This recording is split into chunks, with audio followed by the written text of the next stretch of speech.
again, and welcome back to the Pregame Network podcast. I am your gracious host, Dan, joined by my bud, Anthony, and this is episode 47 of well, I already said the name, but I'll say it again, I guess, the Pregame Network podcast. Yeah, just gonna talk about more stuff and things. Yeah. I will go first as far as like what I've been playing this week, because the list is kind of short from the last time Yep. we recorded. Um, I dipped a toe back into Space Marine. I don't know if I said that last week, but they're bringing they're up the patch 7 that's right around the corner is slated to have like another operation, which is always good. But they are adding prestige ranks for Mhm. PvE. Okay. So that's I'm kind of like getting used to the game again before that comes out, because I plan on grinding out at least one character for a prestige. Or Makes I sense. think it's four. You could do it 4 times, I think, because there's 4 perks. But Per um, class, that is? yeah, yeah. Okay. So I mean, that's a lot of grinding, but still, like I at Yeah. least want to get my heavy all maxed out. Yeah. So it's Space Marine 2, a little bit more Destiny as usual, because I just want to knock some stuff out of the season. And Mhm. I jumped back into the finals. You Really? remember the final? Yeah, Oh, yeah. so I my relationship with the finals is I wouldn't even say like bittersweet. It just kind of sucks because uh you it's really best with a full team. Like you could play it solo, which I have been, but it's really best when you play with a full team because it's such a competitive type of game. And I don't really like competitive playlist stuff, because I like to Mhm. respawn and try again, because like I'm terrible at playing my life. I just like to throw my body at the objective and hope for the best. Um, but I've been playing the power shift mode. You remember that? But like Yeah, you of course. stay on a That's point the and it moves mode around the to map. play for fun. Yeah, it's so good. It's so much fun. And the finals have added a lot of shit as far as like cosmetics and weapons and equipment. And I've always liked the game. And Mhm. the fact that it was made by ex-Battlefield devs like doesn't hurt. So I just been jumping back into it. And I'm probably not going to get like a full team, but um, yeah, it's just a Yeah, fun it's game. it's I it's a enjoy it. it is unfortunate that for like it's basically we're kind of we're like the last guys standing when it comes to just playing multiplayer games that, Like arena without. shooters. Yeah, just like playing multiplayer for just like relaxing and having a good time anyway, because Yeah. everyone else we know is either like mind broken by multiplayer games, and it's just like, well, it stresses me out, so I'm not going to play anymore, or the people that just go and go and go and burn out games. Like Yep. everybody else in the Not pool is sustainable. gone. It's just me and you. It's just like, hey, you want to play a game? Yeah, it's fun. So it's like, we will likely never have a full team for the finals unless we really dig into the bench and start getting a team together. I mean, That's I always wouldn't fun. mind doing that. I think you need like 5 people or Yeah, for a full for team in the power yeah for the shift. yeah for just the fuck around mode with the power shift. Five people. I mean, you know me, I'm always down for just a Yeah. good multiplayer time.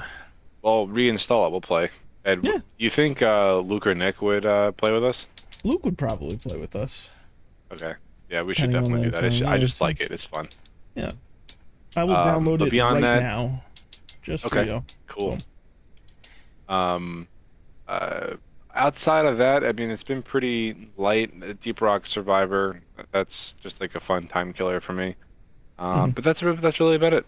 Yeah. No, it's just, yeah. Not every week or 3 day span is going to be filled to the brim with Yeah, variety. yeah. I mean, yeah. So I mean, as far as me, I mean, I haven't played too much. The unfortunate thing is just in the brief period, I'm still working on a lot of things, so I don't have Uh, too much time to do. It's mainly been grinding stuff out in Genshin Impact and Girls Frontline, just because a lot of events are coming to a close. Like, how it is with live service games. Even with the Call of Duty, it's like they'll have like the season or the patch yeah. or whatever. So like a lot of patches are coming to a close. So I'm just like grinding events at the last second to get all the characters before things move on.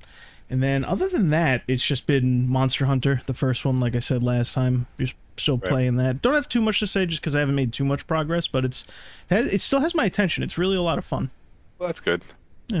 Are you planning on playing Wilds at all? I have a few friends who are really into it and they want me to play with them, but it's just like I don't know if I want to play full price for it.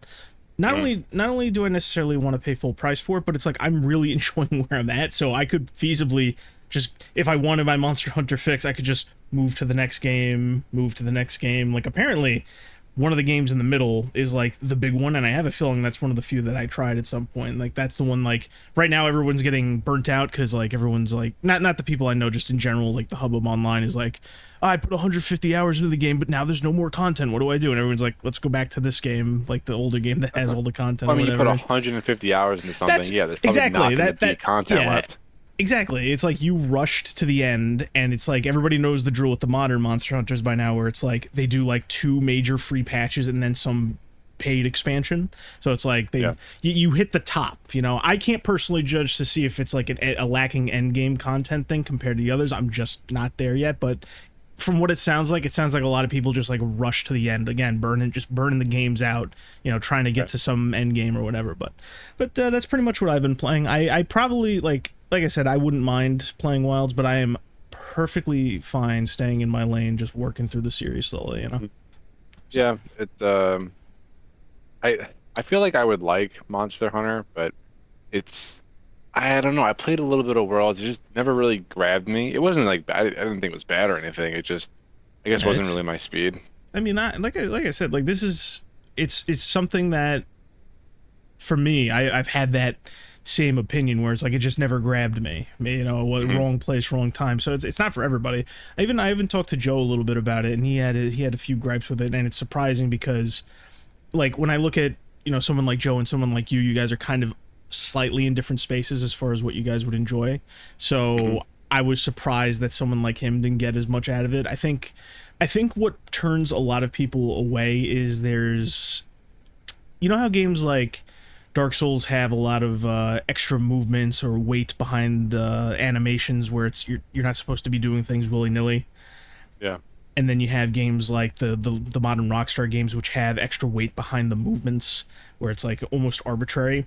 Monster Yep. Hunter as a series kind of has a lot of that, like spread out, not like in your face as bad as like any of those games, but it's like a lot of that's in the background, and it's supposed to add up Oh, to you the know what? You difficulty know and the why? experience. So You know why it never grabbed me? And why is I that? am realizing this now as you're talking about what you were talking about. Yeah. Um, a lot of the weapons that they give you, like I didn't like using them because it felt like Mm, it took fucking forever to do anything. yeah, And you a have this lot. enormous monster that's like trying to kill you in every way that it can, and like this oversized spear that I'm carrying that's like 5 times the length of my own body. I can't do anything with it like fast enough that I want. Like Yeah, that's what turned me off. Now that you just spoke about that, like that's that why I never stuck with it. yeah, that checks out. I mean, of the weapons I've used so far, just in the first one, and from what I played around in World and Rise, a lot of the weapons are like that. A buddy of mine went through all the weapons in Wilds, and I do think that a lot of them have that kind of weight and heft to them. However, there are some options that are either projectile based, so you're not, you know, getting slammed while you're trying to, you know, fight back, and then Mhm. there's a few that have modes where it's like you got to hit them a certain way or pull off a certain combo, and then all of a sudden you're flying all over the place with jump combos or dual blading combos. So there are weapons that alleviate that you may not have tried, you know. But Oh, I do think ultimately the thing about Monster Hunter, especially when you get to the larger enemies, from what I've seen so far, my inexperienced you know view of it, is that you're supposed to rely on timing with certain weapons, you know, using items as well, relying on teamwork, and then you have the weapons there, but you got to be more careful with those. Like you're describing like the heavier shit. My understanding is there's like 2 or 3 weapons where it's like you're almost supposed to be a tank and you're supposed to stand at the ready, block a hit at the right time, almost like a parry, but not quite. I think you can parry, but not quite this way, and then fight back while they're recoiling from you. Like it's each weapon set has a bit more planning that goes into it than just sliders on a scale of stats as far as quicker versus hitting harder and shit like that. So that's my takeaway, just in response to what you experienced. You know, still yeah. not an expert myself, so I couldn't tell you fully, but that's what it Right. looks like.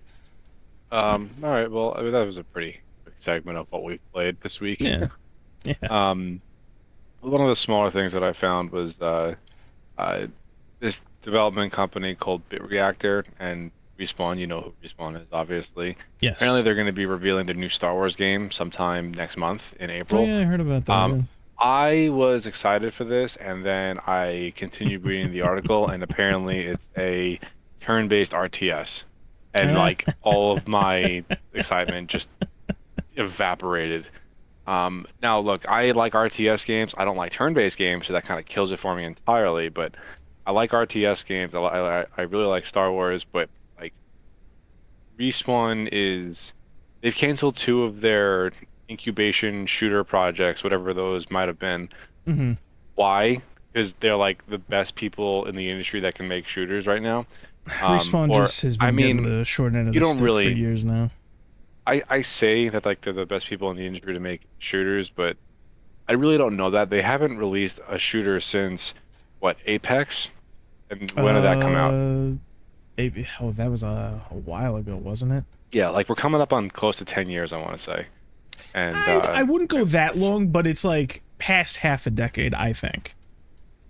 the release date for Apex was the 2019, really? That's it?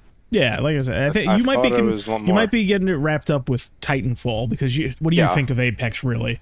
Like, come on. right. Well, yeah, I know. I'm just trying to be objective because technically Apex is a shooter, but No, I I get mean, that. it's not the shooter that I want. I'm saying in your mind, you probably don't even give Apex a second thought. So you're just like, when's the last time they made a shooter? And you're attributing Titanfall dates to Apex. Probably that's all. Yeah, God, when did Titanfall 2 come out? Was it like 2016? Um, Titanfall 2 release date. No, I'm curious. Yeah, 2016. Wow. eh, So that's been about 10 years. That's fucking crazy. Oh my yeah, God. Wow. They did that game dirty. they That did. was what a shame, man. The game, the studio, and the series. Yeah. Jesus Christ, dude. And And now they I work on still RTSs for your Star Wars stuff. I still I still hold the opinion that if Apex made some kind of a PvE mode, I would be way more inclined to play it. But I don't like Battle Royale. That's a pretty big one. And Mm. I just feel like Apex is just a straight up bastardization of what Titanfall is or No, was. it absolutely is. I mean, and as far as the PvE PvP stuff, they've played around with modes like that, and I've never seen you. I think you got excited when they first ever did their PvP mode, and I don't, nobody ever sticks with it because it's at the end of the day, it's Oh not the yeah, game yeah, you yeah. It want. was like an arena based mode. Yeah, I remember that. And I just Yeah, it wasn't back then I jumped in, I was like, this is gonna be like Titanfall adjacent. And it yeah, really wasn't. And they kind of killed it right out the gate for me. I miss yeah. Titanfall, Anthony. Bring Titanfall 2 back, I please. have no control over that, and you think you're gonna get that at EA's mall? Come on. So yeah, so BitReactor and Respawn announced that they are working on a new Star Wars game. It's a turn-based RTS, so I just thought that was like a, something that was worth note. I I'm not gonna even bother to try it. I mean, nothing against people who like turn-based RTS. I know you're definitely one of those people, but Hmm. not not for me. Um, Okay. moving on from there in the same vein, sticking with the Star Wars theme, the developer behind the Knights of the Old Republic remake insists, and I quote, "Everything we have talked about is still in development." I don't think this game is gonna shape up to be a good remake. I think this game is kind of doomed, personally. Uh, what else did they say aside from that though? I can't remember that they were What do you committing mean, to. like, as Because far as the Knights of the Republic? no, because like they said they were committed to that and like a handful of other things. I can't remember which. I had no idea. What I will say though about Knights of the Old Republic, I mean we've talked about it on the podcast before. I've covered the cancellation on the news hole, and it, as like a timeline of events, it's like they put it into development, right? Uh, They announced that it's going to be a ground up remake, right? Then they start announcing some of the sketchy shit, like, they're going to have to change some of the gameplay. They're going to have to change the story. Like they said, they're going to be rewrites, and that's sketchy. Then they hire the I was raped in GTA chick to write the story. And then she goes on Twitter to talk about how much she hates Star Wars and Star Wars, specifically Knights of the Old Republic, and she starts bragging about that. And then over time, the development goes on. I think she gets booted from the project, but I would imagine a lot of her work is still left in there. And it all culminated with Asper, who, by the way, had never developed a full game before. They published remakes. I'm sorry. They published remasters for other people, and they handled remasters for other people. They've never made a game themselves. This would have been their first one, right? And then they showed a vertical slice demo to their partners at Sony and Lucasfilm, and immediately afterwards, the project was paused indefinitely, and a bunch of leads were fired. So here's the thing about the Knights of the Old Republic, because I saw a few people that were still excited about this. My takeaway is this: like, you could probably still do a Knights of the Old Republic remake. Whatever was done before needs to be scrapped. I don't trust. Like, you can't just say like, if it's them rebooting the thing, it's like it's doomed. Like, there's nothing worth salvaging as far as we can tell, because it didn't impress anyone, and it was seemingly handled by amateurs who were hiring people that hate the franchise. So let's not do this, right? So that's my only takeaway. Yeah. Well, my whole thing is like, I'm pretty sure it's changed hands at this point, at least a little bit. I don't think Asper's still working on it. I hope they're not. So we'll see. We'll see what happens with that. But it's got to be like they may as well just start from scratch if they're going to bother doing that. Plus, I mean, I think the guy who said that, he kind of just said it offhand. Like, I don't think he was saying it as some kind of like full blown announcement. I think it was like almost like just like a passing thing where he said like, oh, you know, we're still committed to X, Y, and Z, you know? Yeah, it's more of a, hey, we're still working on this. It's probably not going to come out for like another 5 years, if that. Yeah. So we shall see. I don't really have much faith in that project, but whatever. I don't either. Not with the only thing we know about it being, hey, it failed like 2 to 3 years ago, or however long it was. Yeah, not good. Not good. All right, so give me something that you found this week. So, have you seen the GTA rumors are starting to ramp up a little bit? For the price of the game? Yes. Yeah, I have seen that. Now, we've talked about this. It's actually something that I was going to post.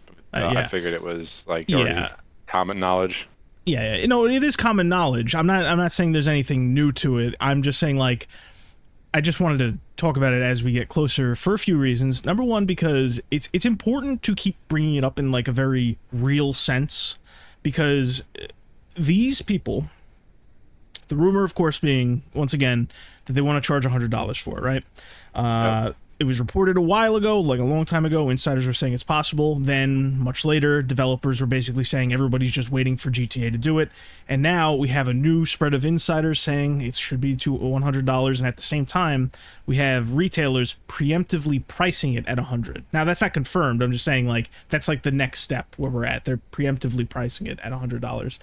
And it's important to bring this up because, like, some people may be saying, like, oh, that's ridiculous. They would never just throw the curveball like that. Like, they want to do this. The only reason the only reason realistically that we've had this conversation as many times as we have is because arguably everybody is leaking this information and making it like an announcement or toying with the idea in the public eye to gauge reaction and potentially soften the blow. That's the only reason we keep talking about it.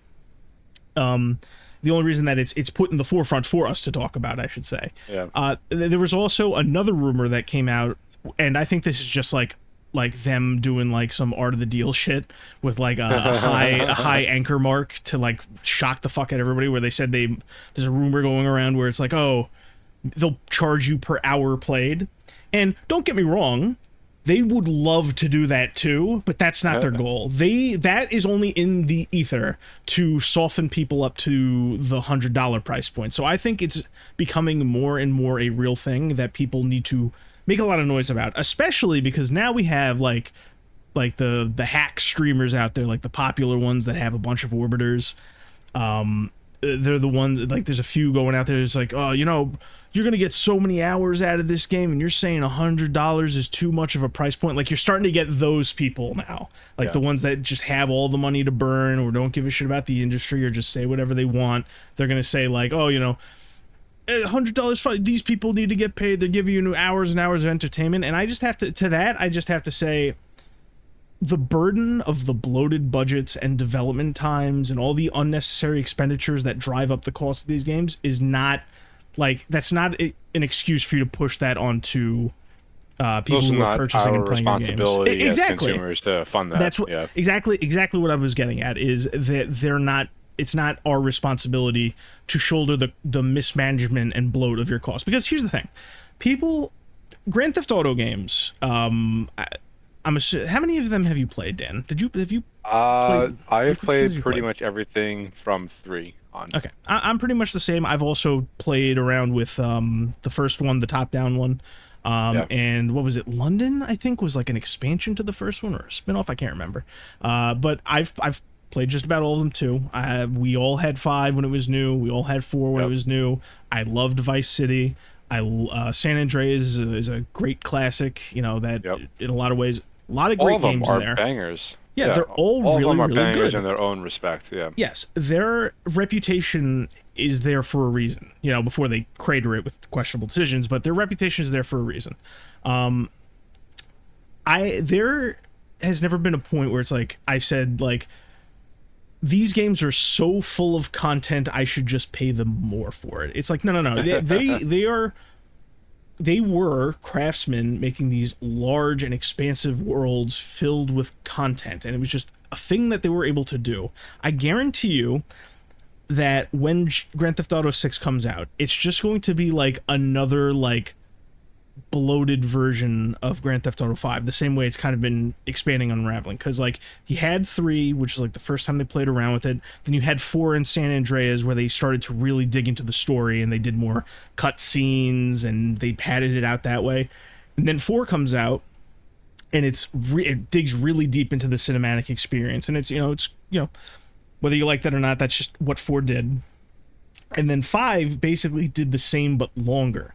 So the only real notable thing that's consistent as the series has grown since 3 is that the cutscenes and the cinematic aspects have been getting longer. There's other cool things in there, don't get me wrong, but they come and go in the series. Like you had 3 and Vice City didn't really have car customization, and then San Andreas comes along and has car customization, player customization, player health. You could get fat or skinny. You could ride different all these different vehicles. 4 comes along and gets rid of most of that, and it's just more cinematics. I love 4. Don't get me wrong. I'm just saying that's how it was. 5 comes back and they kind of get the vehicle stuff in there. Basically, what all this is leading to is there is nothing revolutionary in Grand Theft Auto 6 coming our way that is going to ever justify it being $30 more, really $40 more, because we've kind of like memory hold that games aren't really supposed to be 70 in the first place.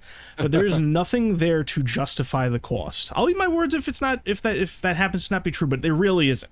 What's going to end up happening? That I could think of that like set GTA 5 apart was that you had 3 playable protagonists, but the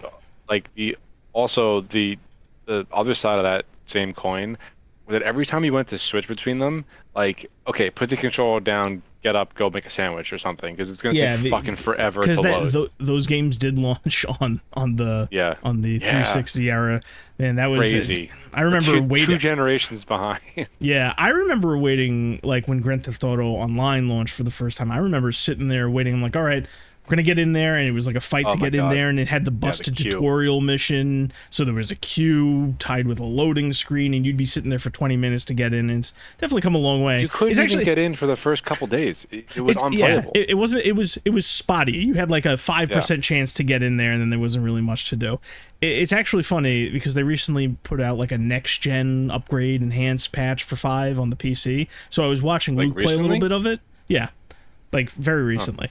And I was watching Luke play it, and the funny thing is, because, partially because we were doing other shit on the computer at the same time we were getting ready to record some shit, all I saw him do was walk into a casino, never saw the inside of the fucking casino because it had to load. Apparently this new patch just scuffs the performance, as nice as it looks, apparently. But I just found that funny. Anyway, all I'm getting at is that Grand Theft Auto 6, when it comes out, it'll It'll be top of the line for a couple seconds because I'll be honest, some of the graphics already kind of look dated from the in-engine stuff that we've seen. It's just the nature of the realistic art style. I'm not sliding Rockstar on how their game. I'm just saying that's just the nature of the style they chose, right?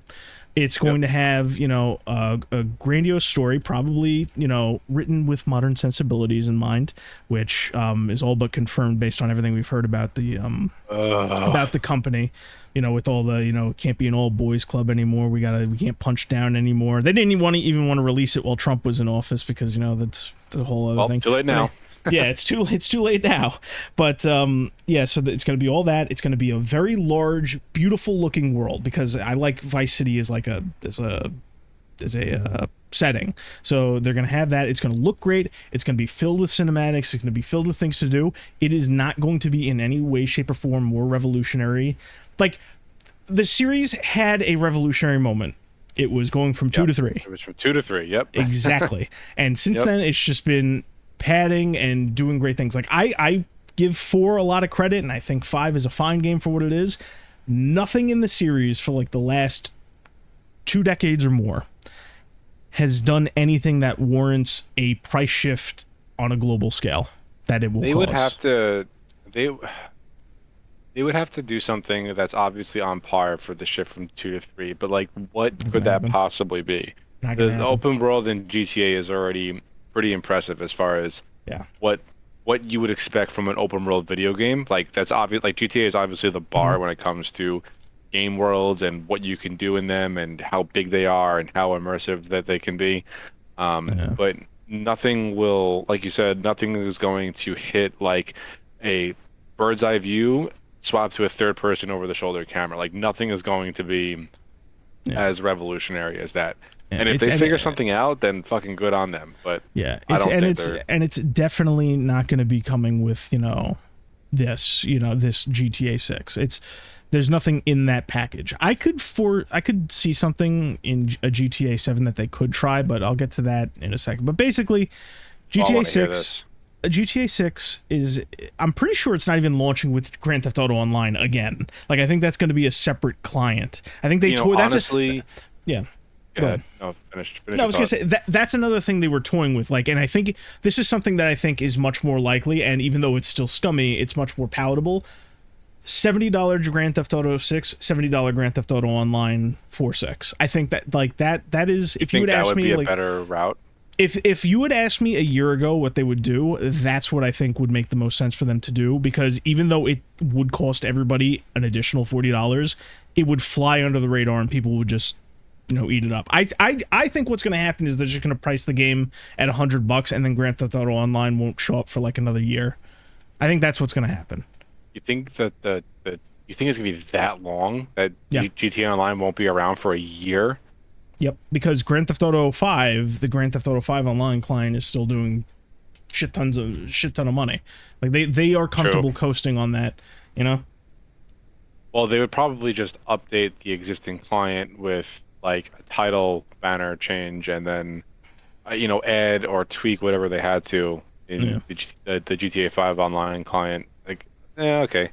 But what I was going to say before was that them decoupling the online component with the single player is probably a good idea, because not that the IP can't take that level of catastrophe as far as launches go for the online mode, but like why even bother taking the chance of your launch being catastrophic for the online component when it's the biggest video game IP in existence, and it's like everyone and their mother is going to try to get into that game once it comes out. So if you decouple those two clients and then make sure that the online mode is ready to get absolutely bodied when it does come out, like that's probably the better option.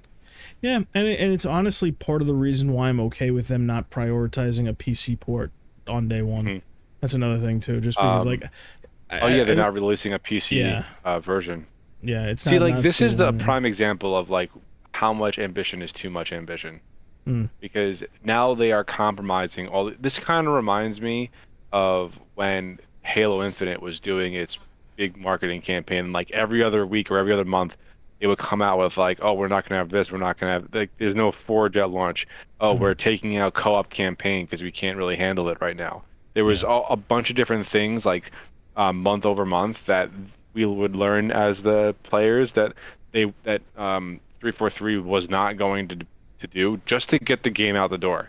And Mhm. like Halo really never recovered from before the game launched, but GTA is such a juggernaut that I think that they can get away with doing all this shit. Like they're just gonna release a single player and that's it when GTA Yeah. 6 comes out. And like that's it's not really what people want or expect anymore Hmm. because everyone wants GTA Online.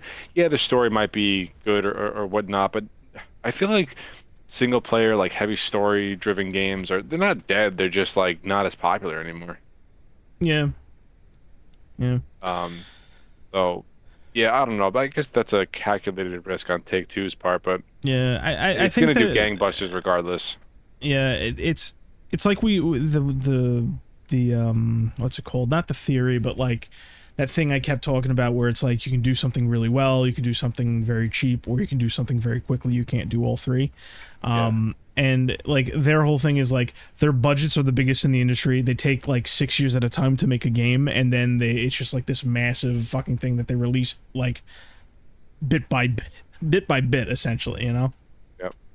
But Yeah, I don't know. I as far like where do you see GTA 6 landing on like a 1 to 10 scale? I think it'll be like personally or like industry wise. No, your personal opinion.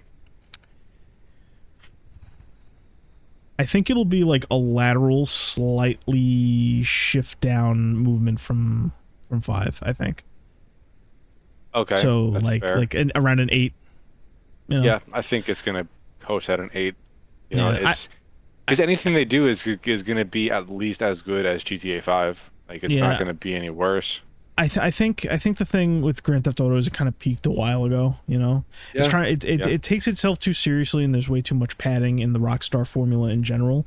I do think that GTA 6 will probably have smoother gameplay, a nicer setting, and probably better customization options than 5, which puts it above. You know, I just looking back on Grand Theft Auto 5, I'm not. It's not a terrible game. It's not something that I would consider going back and replaying from start to finish. I don't think it's that kind of game, you know. Aside from the yeah. length, like that's not even like a factor. I just be like, I could see myself going back and playing Grand Theft Auto 4 because I thought the story was better. I think the setting and the polish and the atmosphere was better. I could go back and I Nico could play Bellic, Vice City and so yeah, like everything like I and said, everyone knows Nico. the series peak when people argue about it, it'll be people arguing about 3 to 4, and the only people really arguing for 3 are going to be the ones who grew up with 3, because I Yeah, think 3 is not a bad game, but it is the one that shows its age the most. well, of Honestly, course. Yeah, yeah, not bad by any means again, but it's just like it's for San Andreas and Vice City are where people will probably argue about the peak, but I don't think 6 is going to be a contender in that regard. I think it'll yeah. I think it'll amaze mass audiences. It'll hold their attention for a while, especially when the online component comes along. That was But something else about GTA. Like I, for whatever reason, I never got into the online mode. I never thought it was. Oh no, let me take that back. I never got into it because every time I would go to do anything, some dude that was 100 levels higher than me would roll up on me, fucking beat the shit out of me or kill me and take my shit and leave. Like it was never like an Grand Theft enjoyable Auto, experience. Yeah, exactly. I think the problem with Grand Theft Auto is its online mode is kind of like a free for all. And here's the thing, that's actually nearly perfect for Grand Theft Auto. The Yeah, problem is their gameplay, the cinematic weighted third person shooter action game, right? Doesn't really translate to like a cohesive multiplayer experience. It's why like the most popular multiplayer in Grand Theft Auto Online as it is right now is like all the racing shit and the like cooperative aspect of the heists. Like if you just go in there and you try to like build yourself up, the gameplay will be like a huge hurdle to get over for that multiplayer setting that they set up, which is basically yeah. I just a won't free do it. for all. And the other thing is, it's balanced very, very harshly. Like, you basically can't make money in that game. The only reason I ever got anywhere in that game is because how most people do it. it's not going out and hacking the game, but like you will Run the bump into. same mission over and over again. Well, that's how you're supposed to do it legitimately. And they, I remember everybody did that same one because it's like, what's the fastest mission for the most money? And it's like it would end underneath an overpass or something. But basically, I like remember me, yeah, like me and Joe have on separate occasions have bumped into hackers that just drop a shit ton of money. Like if I go to play Okay. Grand Theft Auto Online right now, there is a shit ton of decked out cars, a bunch of cool shit waiting for me. Like I could go and I could have like an evening of fun, and that would be that. But it's like if you start from the ground up, you better be ready to pay for those fucking shark cards, otherwise you're just gonna be shit out of luck. But Yeah. But to kind of end it, just on a note, because you asked me, you wanted to hear what I had to say about what they could potentially do, and just to Yes. clarify, this isn't me saying like do this and I'll pay you $100 because that's just not the case. But if you wanted to try and get away with it better, what they would need to do is they would need to launch and integrate their single player and online simultaneously. Like it would need to be like seamless in and out for people that want to opt in. Like you could just go and be doing a story and turn on the online mode and like all this other shit is happening while you're doing your story shit and you can hop in and That out. would be cool. Yes. Yeah, but it that's was like never going to happen. Yeah, no, it's not going to happen. I would argue it's probably never going to happen for Grand Theft Auto 7. Maybe I would. They're so stuck in their like cinematic focus ways. I don't think they're the company to even make that attempt anymore. Like it would need to be like somebody else stepping up with a different game, different experience, different series. I think, I mean, don't get me wrong, the future for Rockstar is not bleak. They have a shit ton of money just from like the niche they've carved out for themselves. And they also have one of the most success, like we've talked about live service and success. They have one of the most lucrative live service entities around with Grand Theft Auto Online just from those fucking shark cards. No, it is the largest entertainment IP, period. Full stop. Yeah, but they are the definition of stagnation. Like I don't know if you've ever seen like the timeline of their releases, and it's like back in the day, just like everybody else, they were putting out 2 to 3 games a year, maybe. At worst one every other year, and then at a certain point, like I think it was after Red Dead Redemption 1, it just became like they make one game every 5 years or something like that, and it's just like that. They are stagnating to a crawl, and it's not because their games are bad. It's just they are AAA bloat personified. And that's just I don't know what's gonna happen to them. I think it because like what kind of existence I think is just it's the same. I mean, the same thing that has been going on with them for the past 10 years. Yeah, but like it's stagnation. Like I know it's a company thing, right? But like what kind of existence is just every 5 to 6 years we'll put out a cinematic game that's kind of samey to the last one? Like how do you profitable one? How do you That's that's why I said like I know it's a company thing, but like the people working on the games, like how do you reconcile that as a creator? Like I don't get it. It's a good question. Like Yeah, like I said, know. I understand. You said it. I led with it. I understand the money's good. I'm sure the guys at the top are very pleased. But like, your resume for 5 years is making the interiors of the cars in Grand Theft Auto 6 look nice. Like, some life. I don't know. I couldn't do that. I don't care how high the paycheck is. I couldn't do that. That's a bit too much for me. Creatively bankrupt, Yeah, I couldn't do it. like so much other stuff in the Yeah. gaming industry. All All right. Well, one of the last thing that I really had this week to talk about was Dune Awakening put out a new trailer, just showcasing like the exploration of Arrakis and what there is to do in the open world. And I am cautiously optimistic about this game. The more I see of it, the more I'm like, oh, this looks like a lot of fun. I like the Dune universe a lot. And after I saw the movies, like I went out and I bought the first 3 books and I read them. Mhm. So I'm definitely a big fan of the franchise. But this game is supposed to be like it's a open world action MMO. That's what they're describing it as. Okay. And I hope there is not a lot, if not like no PvP, because if you're like out about on Arrakis and you're just doing whatever you're just trying to do, and someone rolls up on you and just fucking murks you and like bounces, that would piss me off so much. But much like GTA Online, like I just don't like that. I'd rather like be doing my own thing and clearing a dungeon or something, or PvE stuff. So that way I can just go back to my base and continue investing resources in it. But it looks like it's a lot of fun. I'm very curious to see how the game does when the full game launches. but I'm kind of just sitting here like waiting and seeing. But That's that's fair. really like all I wanted to say about Dune. Yeah. Is they've been steadily releasing more and more footage, Hmm. and it looks good. They've said like from a lore perspective, it's like a completely different timeline Hmm. from the Dune like main book slash movies. Like Paul Atreides doesn't really exist in this universe. Hmm. So, I mean, I think the Herbert estate kind of gave Funcom carte blanche as far as what they wanted to make. Okay. They just couldn't technically like interfere with the core lore of the Makes franchise, sense. Yeah. which is fine. Like, you can only make a game in so many ways. But I don't know. Like I said, I'm cautiously optimistic. That's fair. I mean, yeah, Yeah. you've mentioned Dune a few times as a game that's just like had your eye. Yeah, Yeah. so it's good to see that we're approaching smoothly on that. Yeah, I don't know. It's just, like I said, it's something that I thought was worth mentioning. It's not like a Yeah. huge talking point or anything, No, but of course, it but looks cool.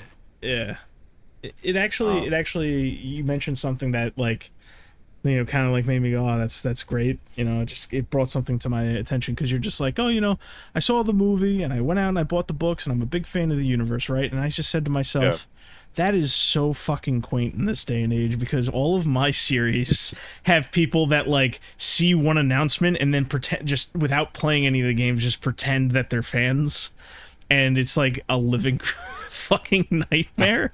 The fucking the other day, Dan, like I mentioned that there was an announcement pertaining to Silent Hill, right? Yeah. And Silent Hill there's a F. yeah, Silent Hill F, and it's being written by this old school horror guy who's written a couple visual novels that are very very popular that have been made into manga and anime, and Yep. I'm excited for it because I think like they're just gonna let this guy do whatever he wants, and it's a spin-off so that I can appreciate him Mm. going out and doing whatever he wants. And there's been so much shit flinging around this game for two reasons, Dan, and it's driving me nuts because immediately whenever somebody like raises a complaint or doesn't even raise a complaint but like just takes an opposite position, people are just going, "You've never been a fan, you never loved Silent Hill, you don't know shit about Silent Hill." I'm just tearing my fucking my hair out here. The first thing is that people are complaining that the game is not set in Silent Hill, and I'm just like, Okay. I kind of get the complaint there, but at the same time, it's like we've had Silent Hill stories that don't take place in Silent Hill, and I don't want them to spoil what the connection is between this location and the real Silent Hill. So like, let that pan out. Right? We don't know anything about it, and most importantly, it's a spin-off, so it can do what it wants. It's not a main entry, Yep. as far as I can tell. It's not a main entry. It's a spin-off. Let it try its own thing.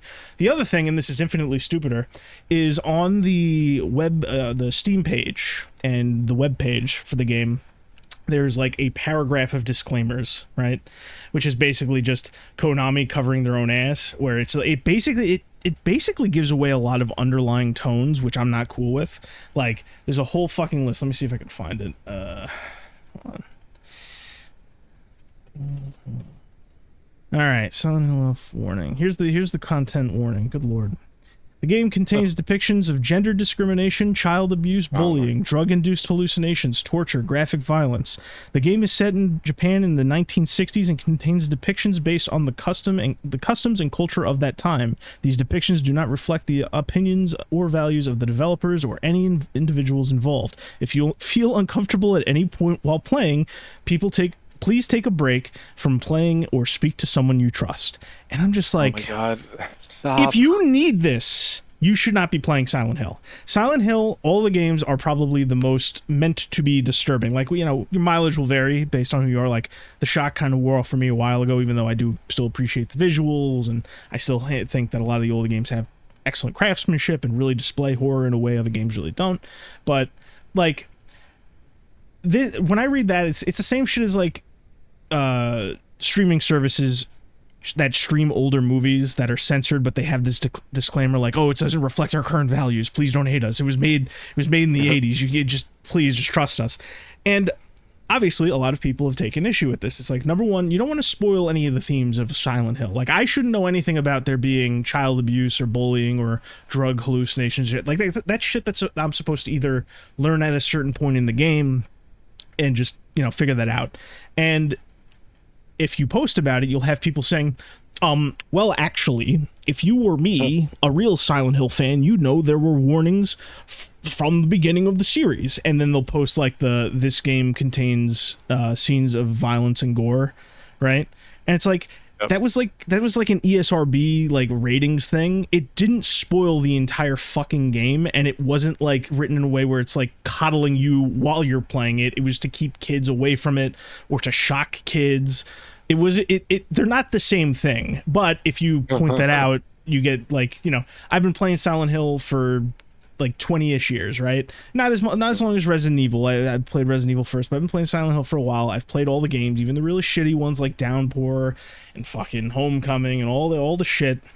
Even fucking Book of Lost Memories, the fucking Diablo clone weird thing. I don't even know. There's not a lot of games on the Vita. My options were limited. But it's just like, I don't know.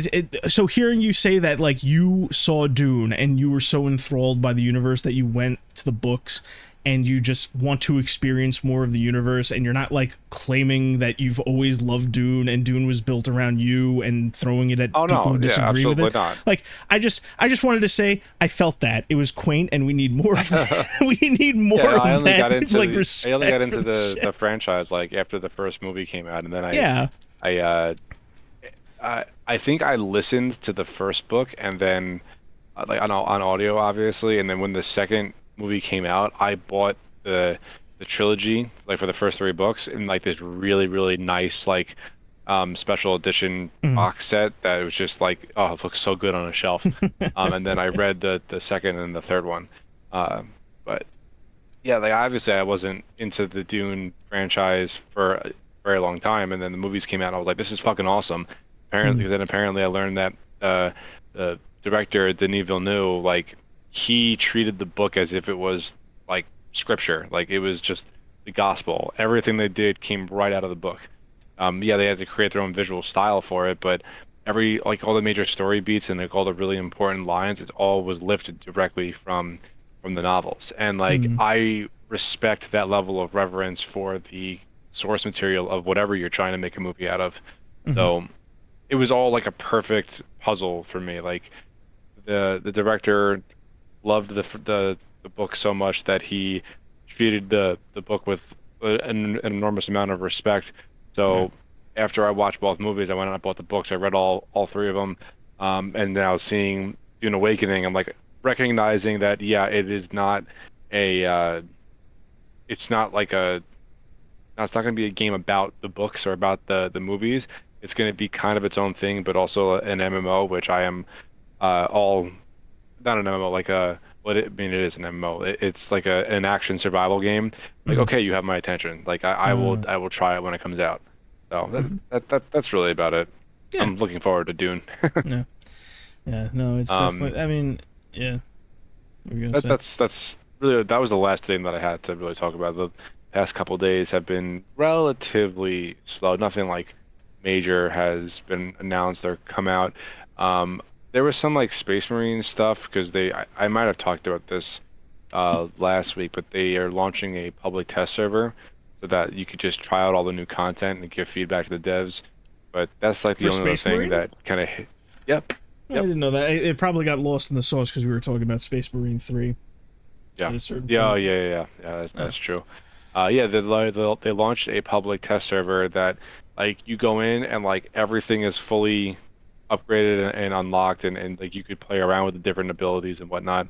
But they also launched the not launched, but like they made live the new operation and the new weapons and the new enemies in the public test server. But obviously, like you're not going to be making any progress towards your character, so it's exactly what a PTS is for. Um, that's the only other thing that was even on my radar this week. So mm, no, that's fair. yeah, Um, that was really about it for me. yeah. The only other thing I can think of really is you know what I sat down and rewatched the other day. Yeah. I rewatched the original Devil May Cry anime. Okay. I didn't even know there was one. Yeah, there is one. That's one of the things that's come up with like the new animated series is coming out. Is everyone's just like, oh, the old one sucks, and I'm just like, I don't know. I watched it.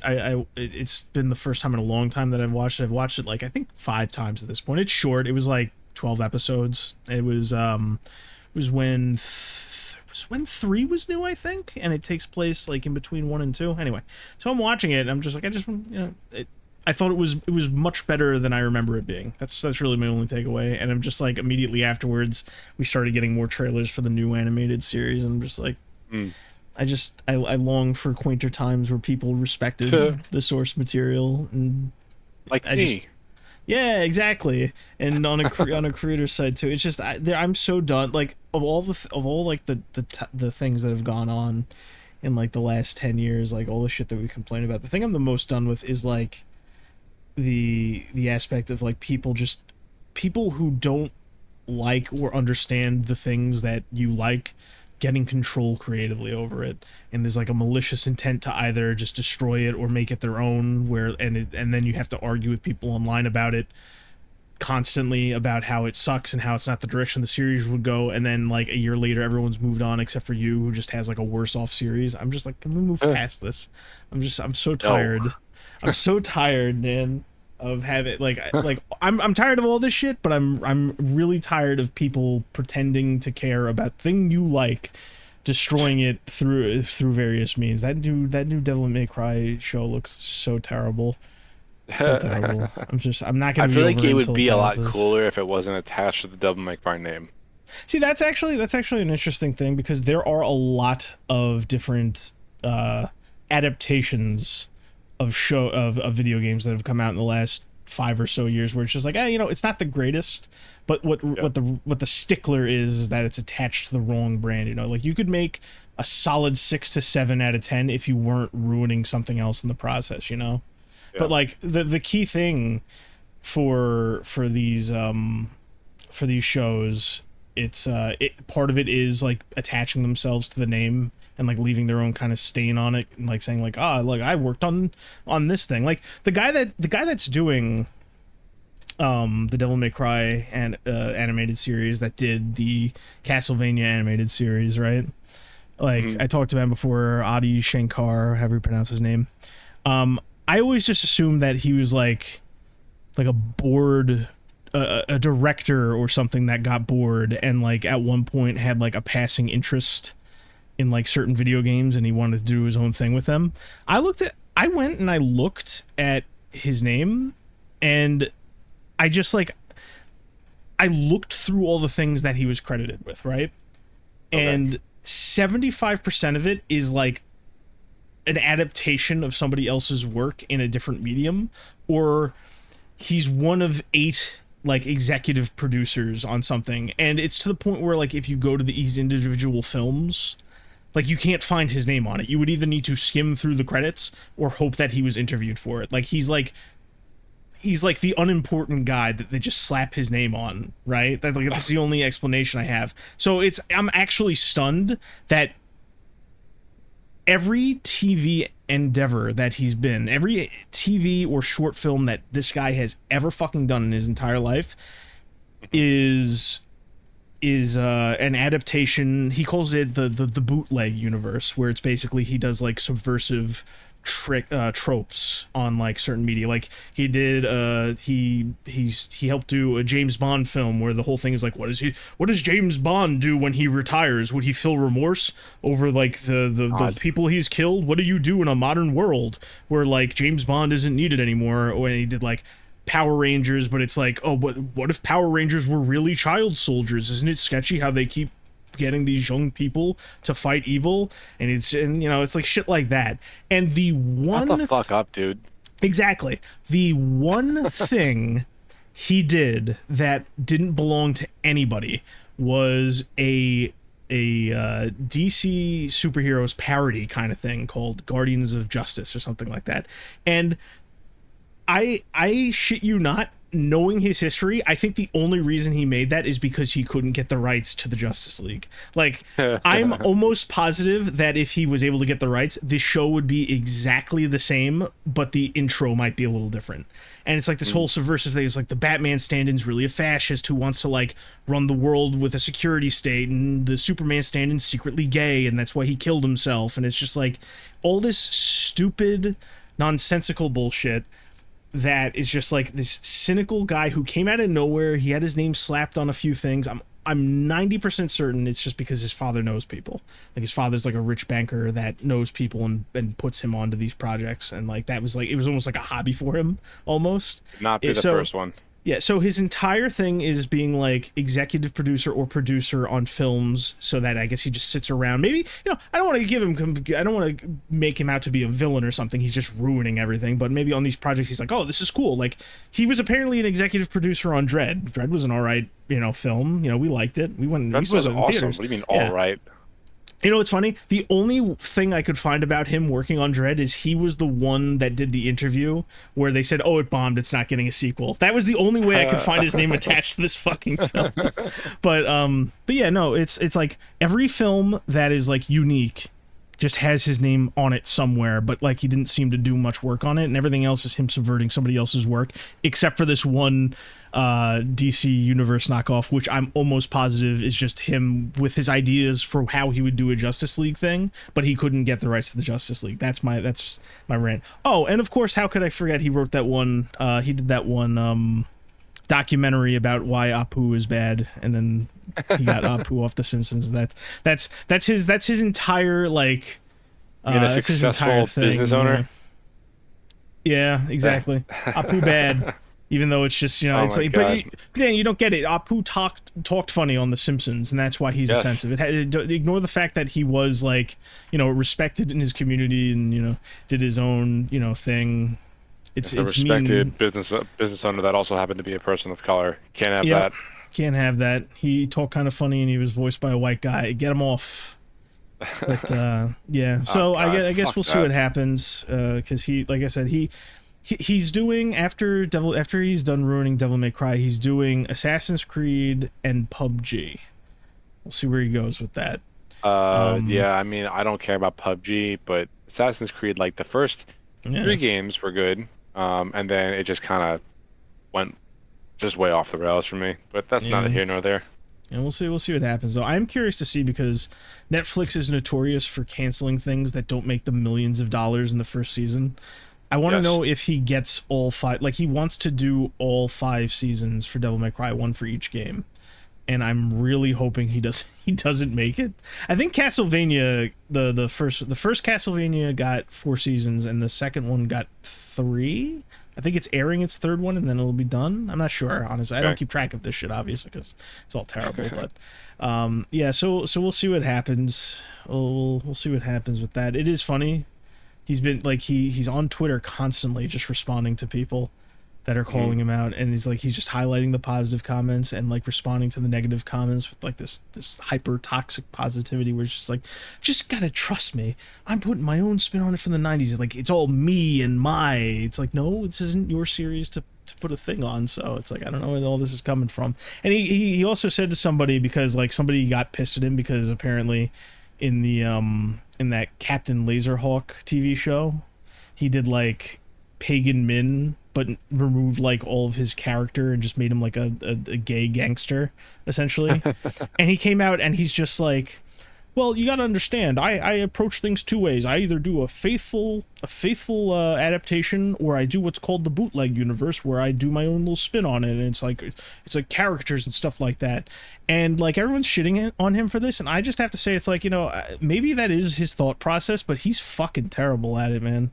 Like he is dog shit at everything he does. So I don't think he's really capable of knowing the difference. So Well, for your sake, I hope that the Devil May Cry show bombs. fingers crossed that it doesn't get like. I'm lowering my expectations. I don't want it to get more than 3 seasons. I'll be extremely thrilled if it doesn't get more than 2, but we'll see what happens. Okay. Well, you got anything else beyond that? I mean, we gonna again end it with an Anthony rant. Yeah, a lot of those.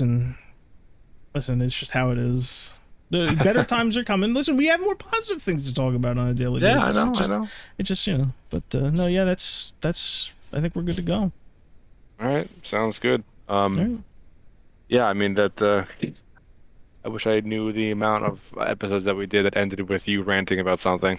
One day I actually do have like a little file where I'm trying to catalog everything that we talk about just to like keep track of things. At one point you will know, Okay.